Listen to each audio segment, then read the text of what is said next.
Hola, bienvenidos a COVID-19, la semana en América, el espacio de France 24, en el que hacemos un resumen de las noticias relacionadas con la pandemia de COVID-19 en nuestro continente. A continuación, algunos de los temas que vamos a tratar en el programa de hoy. Hablaremos de la actualidad epidemiológica en Estados Unidos. El presidente de ese país, Joe Biden, pidió al Congreso más fondos para su lucha contra la pandemia, al tiempo que la FDA también autorizó una dosis de refuerzo adicional para los mayores de 50 años. Daremos un vistazo al número de casos y al avance de la vacunación en ese país norteamericano en solo unos minutos. También la Organización Mundial de la Salud, la OMS, planteó 3 escenarios sobre el futuro de la pandemia de COVID-19. La organización explicó las estrategias clave para ser llevadas a cabo para poner fin a la emergencia sanitaria. Vamos a analizar cuáles son esos 3 escenarios y cómo podemos afrontarlos. Y también hablaremos del aumento considerable en el número de ciudadanos hondureños en estado de inseguridad alimentaria. El incremento se debe a las consecuencias que dejan 2 años de lucha contra la pandemia de COVID-19 y se suman a la devastación provocada por la temporada de huracanes del 2019. Veremos cuál es la situación en ese país centroamericano. Comenzamos y lo hacemos entonces con cifras, actualizando cómo ha avanzado la pandemia de COVID-19 en cuanto al número de contagios y fallecidos en la región del Caribe. Vamos a comenzar en República Dominicana, que acumula ya un total de más de 578,000 casos de COVID-19. Los fallecidos superan los 4,300. No muy lejos de allí, la isla de Cuba contabiliza más de 1 millón de casos y los fallecidos ya superan los 8,500. Un poco más al oeste, las Islas Caimán suman más de 20,000 casos y solamente han fallecido 25 personas. Mientras que en Jamaica, allí el total de casos es superior a los 128,000 y los fallecidos superan los 2,800. Vamos a profundizar en varios temas que tenemos en la agenda para la consulta con el doctor Carlos Eduardo Pérez. Él es médico infectólogo, ustedes ya lo conocen, asesor científico de France 24. Doctor, gracias por estar con nosotros en el programa. Quiero comenzar preguntándole por los recientes hallazgos, también los avances que hay en cuanto a las investigaciones que están para determinar nuevos aspectos de la subvariante B.2, que es una variante de la variante Omicron. Sí, recordemos que las variantes o subvariantes son esas modificaciones que le permiten alguna adaptación especial al virus. En este caso, la BA2 tiene mayor poder de transmisibilidad, pero no se ha demostrado que tenga mayor severidad. Y otra cosa importante es que las personas que están vacunadas con refuerzo, la inmunidad es efectiva. Es decir, que si tenemos vacuna con refuerzo, también nos vamos a proteger de esta subvariante. Doctor Pérez, la FDA autorizó en Estados Unidos la segunda dosis de refuerzo para personas mayores de 50 años.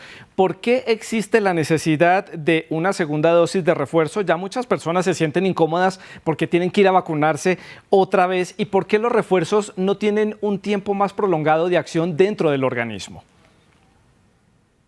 Realmente estas vacunas son nuevas y estas vacunas estamos aprendiendo cómo se comporta la inmunidad.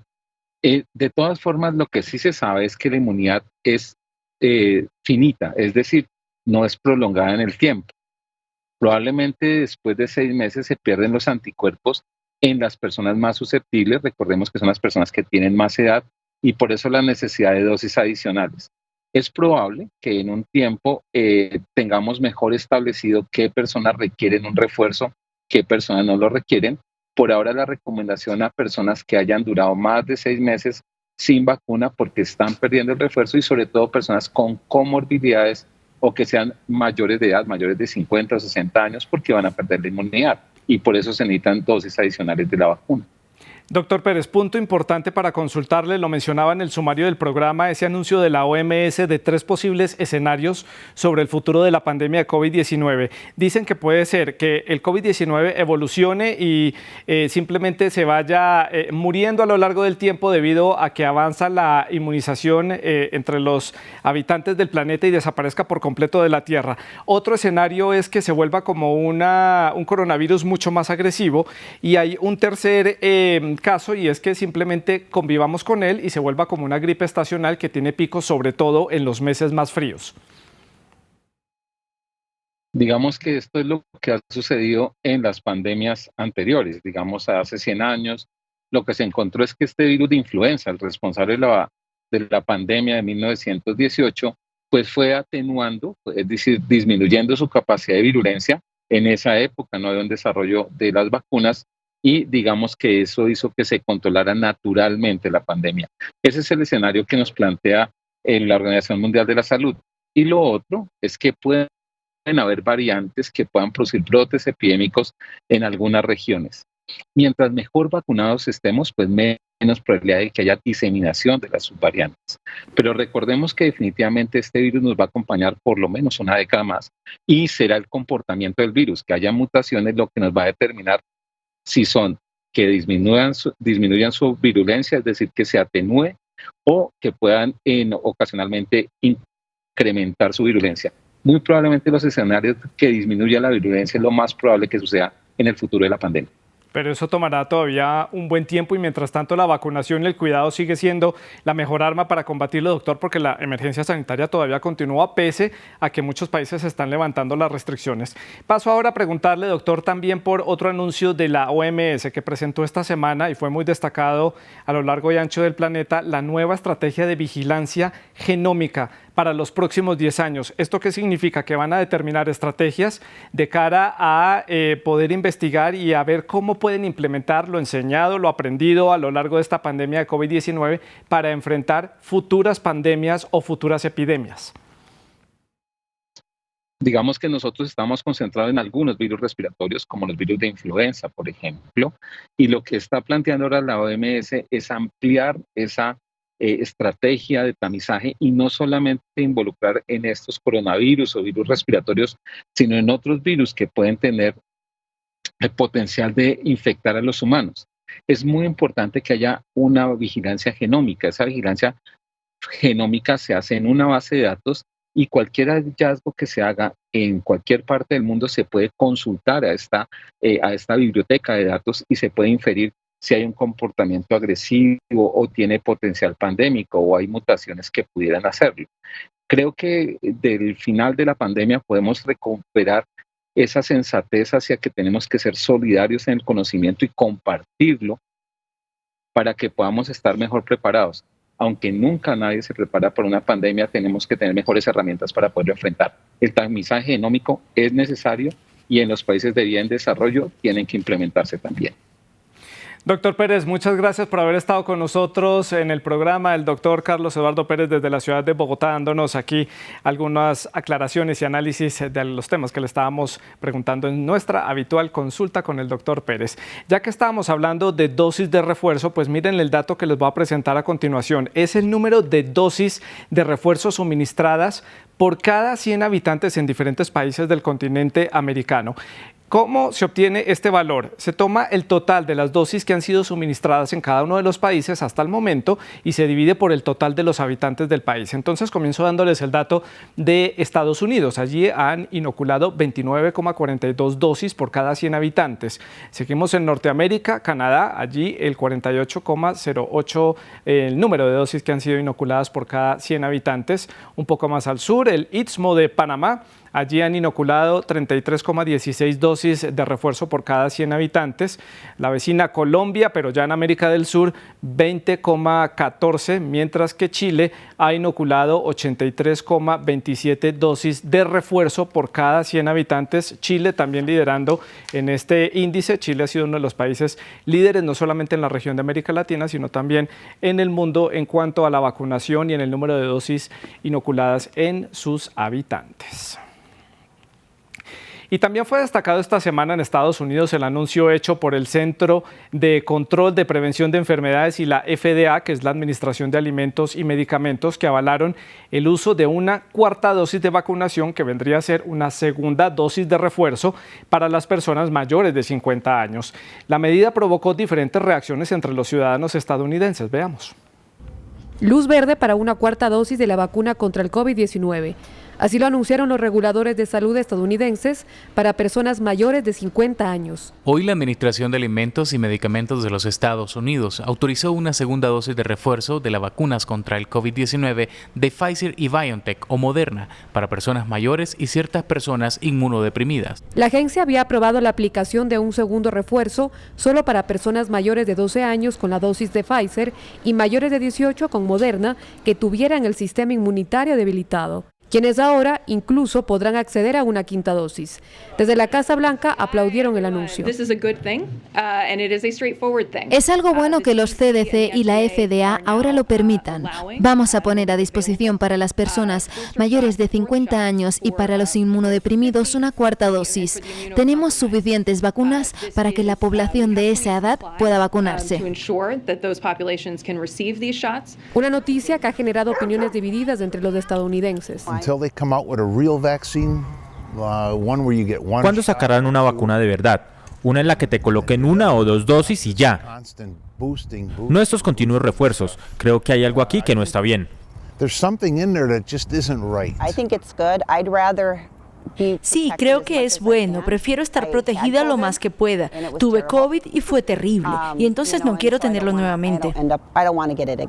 El anuncio se da en medio de una temporada donde los casos por COVID-19 han disminuido y luego de que el país enfrentara una ola de positivos por la variante Omicron. Al momento, el país registra más de 80 millones de contagios y más de 970,000 muertes. Vamos a seguir profundizando en la actualidad de Estados Unidos. Vamos entonces a la ciudad de Miami. Allá se encuentra Anthony Belchi para conocer más detalles. Hola Anthony, gracias por acompañarnos hoy en el programa. Y quiero que comencemos actualizando la situación del país en este momento en cuanto al número de casos, el avance de la pandemia en sí y el avance de la vacunación. Hola Santiago, pues aquí en Estados Unidos, a pesar de que las medidas de protección contra el coronavirus son mínimas, los expertos sanitarios alertan de que la próxima ola de COVID-19 podría estar muy cerca, básicamente porque ya se ha confirmado la aparición de la BA2, una subvariante de Omicron que es muy infecciosa y que representa el 55% de los positivos. Sin embargo, los médicos dicen que aún es muy temprano para saber realmente el impacto que puede tener, aunque por el momento sí que ha habido un aumento de casos y se ha convertido ya en la versión dominante tanto en Estados Unidos como en el resto del mundo. A pesar de este escenario preocupante, según dicen los científicos, lo cierto es que se descarta que puedan haber nuevos confinamientos o mayores restricciones de las que ya hay. De hecho, el uso de mascarillas no es obligatorio en ningún estado del país, aunque en algunos lugares sigue vigente la norma de vacunación obligatoria para entrar a ciertos lugares como teatros, salas de cine o restaurantes. El problema sigue siendo la baja tasa de vacunación que hay en el país y que realmente está estancada. Solo el 66% de la población tiene la pauta completa en Estados Unidos, un porcentaje que prácticamente no se ha movido desde noviembre del año pasado. Anthony, quiero preguntarle por las reacciones y también por las impresiones que deja entre los estadounidenses el anuncio de la FDA a lo largo de esta semana en cuanto a la necesidad de ser inoculada una cuarta dosis o segunda dosis de refuerzo, dependiendo de cómo se le quiera llamar. ¿Qué dicen allí? Pues sí, a pesar de que poco más de la mitad de la población se ha vacunado, la Administración de Alimentos y Medicamentos de Estados Unidos, la FDA, ha autorizado ya la cuarta dosis de las vacunas de Pfizer, BioNTech y la de Moderna. Eso sí, solo para las personas mayores de 50 años y en caso de inmunodeprimidos. Esta cuarta dosis, que supondría la segunda vacuna de refuerzos, podría inyectarse siempre y cuando hayan pasado 4 meses de la última, pero de momento aún falta la última palabra del Comité de Expertos de los Centros para el Control y Prevención de Enfermedades, que son los que tienen que acabar de dar luz verde o no a la recomendación del ente regulador de los medicamentos en el país norteamericano. El presidente Joe Biden, en un intento de dar ejemplo y animar a la población a vacunarse, recibió esta semana la cuarta dosis y aseguró que el coronavirus ya no controla la vida de los estadounidenses, pero recordó que la pandemia aún sigue activa. Por eso insistía en la necesidad de vacunarse, especialmente porque Estados Unidos es el país más golpeado por la pandemia. Más de 80 millones de contagios y 944.000 muertes a causa del virus. Anthony, también desde la Casa Blanca hicieron un anuncio que existe la posibilidad de poner fin a las restricciones en la frontera para aceptar migrantes. Esto, sin duda alguna, es una noticia importante para muchos latinoamericanos que están allí. ¿Qué se sabe al respecto? Sí, la Casa Blanca ha confirmado esta misma mañana que va a rescindir el título 42, una norma sanitaria muy polémica por la cual se podían hacer deportaciones expresas los que buscaban refugio en el país. Se calcula que más de 1,5 millones de inmigrantes han sido expulsados a través de esta medida, una ley que fue promulgada al inicio de la pandemia por el entonces presidente Donald Trump y que la ha continuado el presidente Joe Biden hasta ahora. Muchos grupos proinmigrantes la han criticado porque consideran que esa ley viola los derechos de los refugiados, socava la salud pública y alienta el racismo en el país. Finalmente, los CDC habían dado luz verde a esta medida porque consideraban que la entrada de migrantes con COVID-19 en los centros de detención no suponía un gran problema para la salud pública. Con la derogación de esta medida, Estados Unidos se prepara para recibir a más migrantes por la frontera y la Casa Blanca y el gobierno también se prepara para arrestar hasta 18.000 indocumentados por la frontera diariamente. Anthony, muchas gracias por este reporte desde la ciudad de Miami, en el sur del estado de la Florida. Seguimos haciendo zoom y foco en lo que sucede en Estados Unidos, porque el presidente de Estados Unidos, Joe Biden, aseguró que el país está en un nuevo momento de la pandemia. Pero eso sí, hizo un llamado al Congreso en la ciudad de Washington para que suministre más fondos para seguir combatiendo el COVID-19. De no recibir estos fondos, el presidente dijo que el país podría quedarse en el mes de mayo sin herramientas para seguir combatiendo la pandemia de COVID-19. El informe es de nuestro compañero Juan Pablo Lucumí. La Casa Blanca pide mayor financiación para combatir el COVID-19. En una petición pública y directa hacia el Congreso de Estados Unidos, el presidente Joe Biden, sin mencionar una cifra específica, le pidió a los legisladores fondos adicionales para suministrar las herramientas que han ayudado al país a hacerle frente a la pandemia. Un llamado que hizo recordando que la lucha contra el virus no es una cuestión de partidos políticos. En un Congreso que en los últimos meses ha complicado sus planes, presupuestos y propuestas de proyectos de ley. Sin más financiación, empezaremos a quedarnos sin suministros a finales de mayo. Congreso, por favor, actúen, deben actuar inmediatamente. Las consecuencias de la inacción son graves. Solo crecerán con el tiempo, pero no tiene que ser así.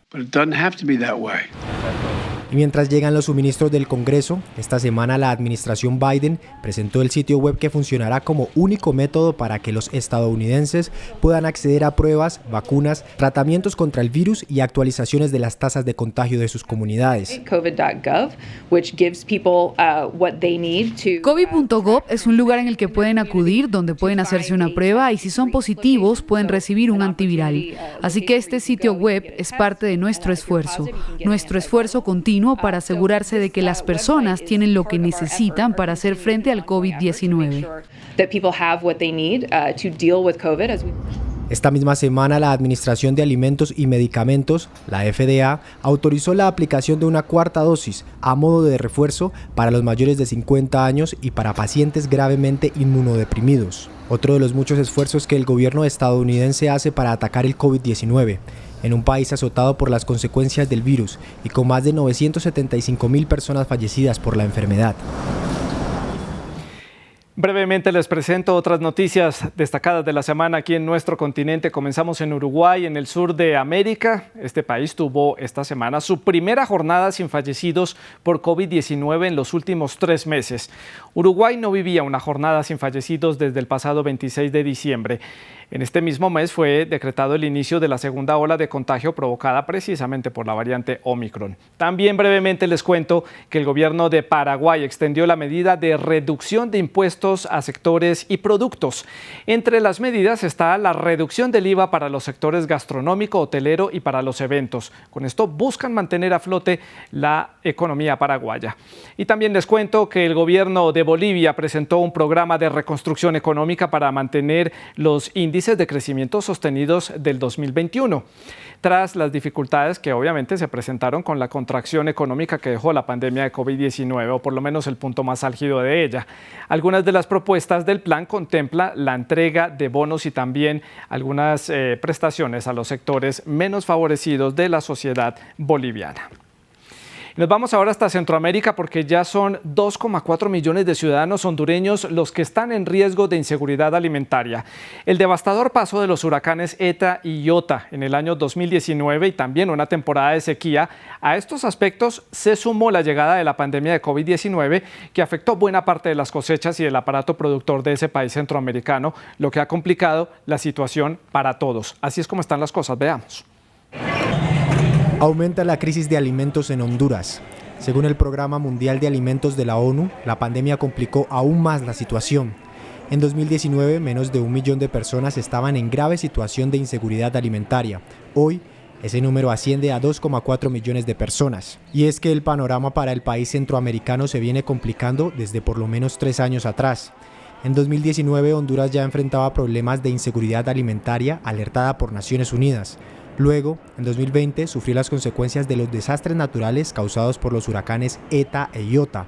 Y mientras el país apenas intentaba recuperarse, comenzó la pandemia que aún hoy golpea a los ciudadanos más vulnerables del país. La inseguridad alimentaria en Honduras es una situación que priva a la población de poder llevar alimentos suficientes a sus mesas para desarrollar una vida adecuada. El país sufrió una sequía muy severa en 2019 que afectó los cultivos, lo que disminuyó la disponibilidad alimentaria, situación que además se agudizó por los huracanes ETA e IOTA y la pandemia de COVID-19. Según un informe del Sistema de la Integración Centroamericana, la pandemia ha afectado a los hondureños directamente en la disminución de la producción de cultivos de maíz y frijol, el alza en el costo de la canasta básica y los combustibles, el limitado acceso a insumos generales y la constante pérdida de cosechas. Honduras, con cerca de 10 millones de habitantes, cuenta con más de 10.000 muertes a causa del COVID-19 y tan solo el 53,4% de la población está vacunada con al menos una dosis. Miren ustedes lo que está sucediendo en Perú porque allí el ritmo de vacunación está descendiendo considerablemente, por lo menos así ha sido en los últimos meses. También en este mismo país ya detectaron varios casos del sublinaje BA2 de la variante Omicron. Vamos a profundizar para conocer cómo está la situación allí con Francisco Zacarías, nuestro corresponsal que está en la ciudad de Lima. Hola Francisco, gracias por acompañarnos hoy en el programa. ¿Y por qué están descendiendo a este ritmo el número de vacunaciones allí en Perú? ¿Qué es lo que sucede? Hola Santiago, de acuerdo a estadísticas presentadas por la Defensoría de Perú, la vacunación contra el COVID-19 presenta un descenso de las dosis aplicadas que pasaron de 209.590 en enero y 203.952 en febrero a 133.351 aplicaciones por día en marzo, lo que representa 35% menos respecto a febrero. Pero otros expertos señalan que el ritmo de inmunización habría caído en un 54%. La Defensoría ha exigido al gobierno del presidente Pedro Castillo que tome las medidas necesarias para acelerar el ciclo de vacunación. La entidad también criticó una disminución en la colocación de la tercera dosis en los últimos 3 meses. En enero, 3.966.000, en febrero, 2.516.000 y en marzo, solo 1.185.000. Tiempo atrás, la Defensoría había recomendado a las autoridades sanitarias cambiar de estrategia para que la población tenga acceso oportuno a las vacunas. Francisco, viendo la prensa en Perú, allí los expertos se han mostrado muy preocupados porque han reportado casos de la subvariante BA2 de la variante Omicron y temen que esto pueda desencadenar una nueva ola de contagio allí en Perú. ¿Qué dicen las autoridades? Diversos especialistas señalan que BA2 de Omicron anda rondando Perú desde febrero. Las autoridades sanitarias han detectado 24 casos en 4 regiones de este país. Existe el temor de que BA2 genere una cuarta ola de la pandemia. Algunos expertos están preocupados porque la cobertura de vacunación con la tercera dosis no llega al 40% de la población. Advierten que de producirse una cuarta ola, este sublinaje de Omicron afectaría agresivamente a los adultos mayores y a las personas con más de 2 enfermedades. Ante esta situación, el Sindicato Nacional Médico del Seguro Social del Perú, SINANSOP, solicita a las autoridades del gobierno disponer la cuarta dosis de vacunación para las personas mayores de 60 años con vulnerabilidad y a los profesionales de salud para mitigar el impacto de una cuarta ola. El gremio exige optimizar la protección a personal de salud porque advierten que si contraen la enfermedad podría disminuir y hasta colapsar la oferta de servicios en los establecimientos de salud. Francisco, el foco de muchos gobiernos ahora es tratar de sacar adelante la economía, recuperarla. Después de estos 2 años de pandemia, ¿cómo se ha visto afectada la economía de Perú y qué van a hacer para recuperarla? ¿Qué gestiones está haciendo el gobierno? 2020 significó para Perú una caída de un 11% en su Producto Bruto Interno como consecuencia de la pandemia del COVID-19 y sus efectos en la economía. En 2021, debido a un efecto rebote y a un crecimiento de la inversión privada de 37.6%, esta nación creció a un 13.3%. Para este 2022, los cálculos vaticinan un 3.4%. Las restricciones llevaron a cuidados intensivos a la economía. Y tal como lo señalan algunos expertos, hoy Perú tiene un mercado laboral menos productivo, más desigual y precario que el que existía antes de la crisis sanitaria. La cantidad de peruanos con empleo informal llegó a los 9,4 millones durante 2021, mientras que la cifra de personas con empleo formal fue de 3,7 millones. Por otro lado, el Fondo Monetario Internacional afirma que las perspectivas de la economía peruana es muy incierta y prevalecen riesgos a la baja.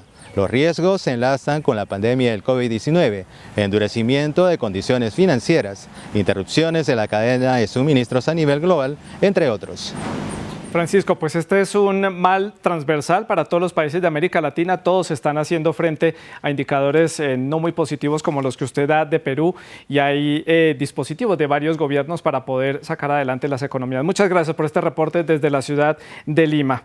Bueno, pues ya lo decíamos, si bien la pandemia continúa, pues la vacunación sigue siendo la mejor arma para combatirla y por eso entonces actualicemos cómo están las cifras para el cierre de esta semana. Nuevamente nos enfocamos en la región del Caribe y les traigo unos territorios muy exóticos. Miren ustedes, vamos a comenzar en los territorios neerlandeses. Aruba, allí el 75,96% de la población ya está vacunada con el esquema completo de vacunación. En la vecina isla de Curazao el porcentaje llega al 59,77%. En los territorios de Bonaire, San Eustaquio y la isla de Saba el esquema completo ya alcanza el 63,29% de los habitantes. Vamos a dejar de lado las Antillas neerlandesas y finalizamos en Trinidad y Tobago, en donde la cifra llega al 50,52% de la población de estos territorios insulares.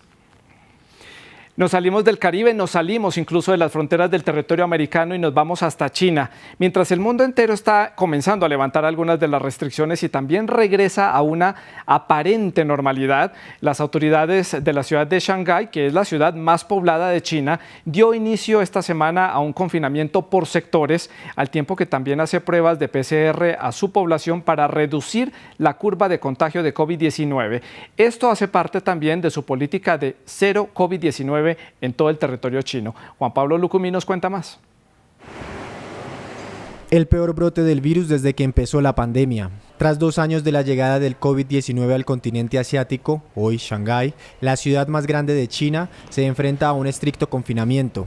Las autoridades han decidido sellar la ciudad por sectores para tener el control del contagio entre los más de 25 millones de habitantes. La estrategia inició confinando a los ciudadanos del oriente de la ciudad, en Pudong, donde se encuentra el principal aeropuerto internacional de Shanghái y los emblemáticos rascacielos de negocios. Llegó el turno para el oeste de la ciudad, Puxi, donde los ciudadanos aprovecharon las últimas horas antes del cierre total para disfrutar de una comida al aire libre, hacer compras e interactuar con sus vecinos.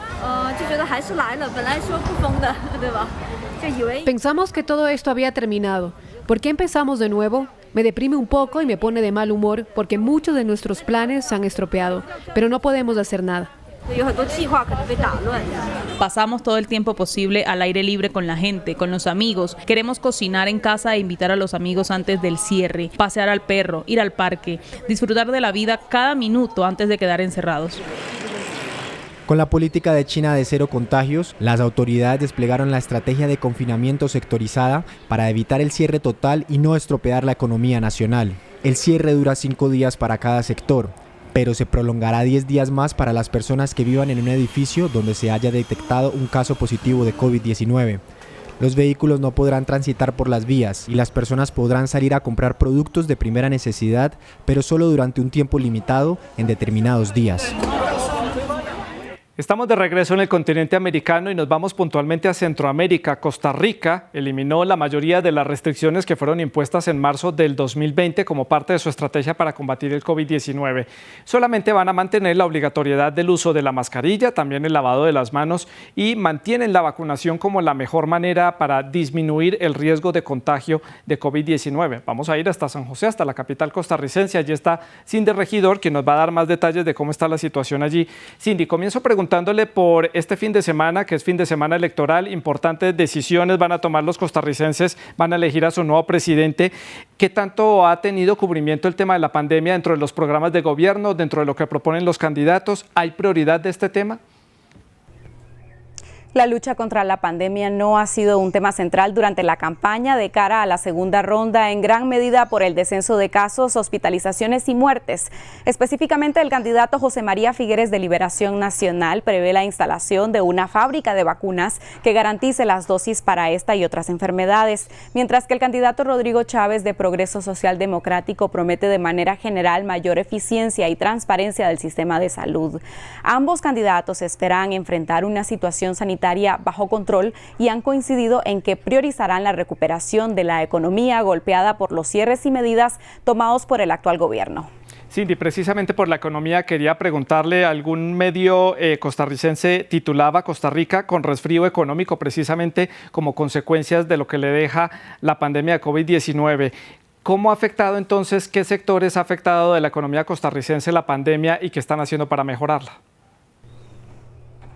Costa Rica es un país que depende altamente del turismo y se vio afectado por la pandemia, sobre todo al inicio, cuando el mundo cerró sus fronteras y se paralizaron las actividades sociales. Unos 50,000 hogares cayeron en la pobreza, que ronda el 23%. El desempleo llegó a ser del 24% hace 2 años, pero poco a poco ha ido bajando hasta llegar a 13,7% a finales de 2021. Según una encuesta del Instituto de Estadística y Censos, el 94% de las empresas en el país tuvo afectaciones por la COVID. Sin embargo, la reapertura tras la última ola ha traído optimismo y permitido un crecimiento en las actividades económicas.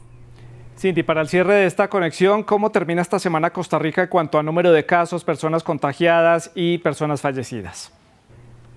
Actualmente los casos de COVID-19 presentan promedios diarios menores a 1,000, mientras que los ingresos hospitalarios también se han reducido, por lo que 75 de 82 cantones bajaron de alerta naranja a amarilla. En cuanto a la vacunación, el 77% de la población ya recibió 2 dosis y un 36% ya lleva 3, cuando la mayoría de restricciones se han eliminado, aunque sí se mantiene el uso de mascarilla en lugares cerrados.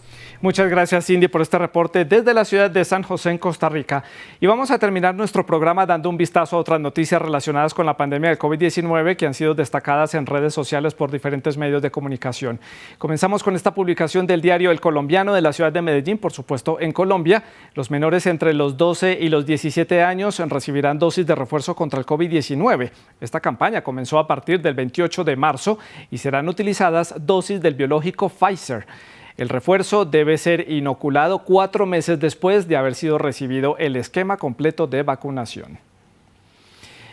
Vamos entonces a Brasil. La Anvisa aprueba nuevo fármaco para el tratamiento contra el COVID-19. Se trata de la aprobación de emergencia para el Paxlovid de la farmacéutica Wyeth. Dicho medicamento debe suministrarse oralmente y puede combinarse con otros que ya están en circulación en Brasil, como el Nirmatrelvir y el Ritonavir. Y vamos a finalizar en Cuba. Allí, primera vacuna intranasal contra el COVID-19 desarrollada en Cuba pedirá en breve autorización. Se trata de la vacuna Mambisa, que se suma a las otras 11 vacunas que están siendo desarrolladas en todo el mundo para administración intranasal. En el caso de Mambisa, recibirá una autorización para su uso de emergencia como dosis de refuerzo. Es todo en el programa de hoy aquí en COVID-19 la Semana en América. Nosotros nos volvemos a encontrar la próxima semana. Sigan cuidándose del COVID-19, la emergencia persiste y sigan también viendo France 24. Hasta entonces.